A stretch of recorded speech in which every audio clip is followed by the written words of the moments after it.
Tonight we had meatloaf, roasted mashed potatoes, and steamed veggies. Starting off with my protein, I'm using some 80/20 ground beef and some ground venison. And then for produce, I have garlic, an onion, green bell pepper, and potatoes.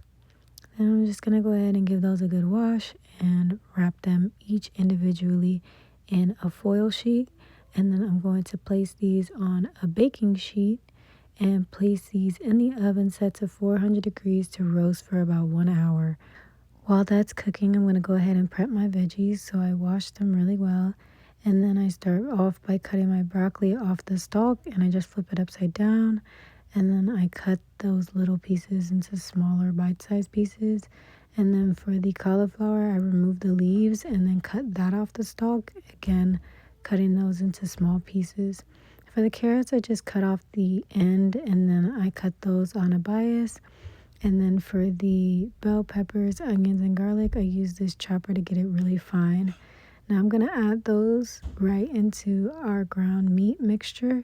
And then I'm just going to season that and add some breadcrumbs in there. And I'm just going to mix that up really well. Then onto a baking sheet lined with parchment paper, I portioned out the meatloaf into individual loaves, and then I flattened them and brushed the tops of them with barbecue sauce. And then I checked my potatoes, and by this time they were done, so I went ahead and removed those and put the meatloaf in. And I'm just going to let those cook until they're done into the center. Then into a little pot, I'm going to add some butter and heavy cream, and I'm going to warm this over a low heat while I peel my potatoes. And I peel my potatoes and then I mash them up in a bowl. Then I add in that heavy cream and butter and mix that in until it reaches the consistency I want. And then I'm just going to season them with everything you see on the screen and make sure that's well incorporated. Then into a skillet, I'm just going to go ahead and add my veggies. And I added a little bit of water over the top to help them steam and then put the lid on it.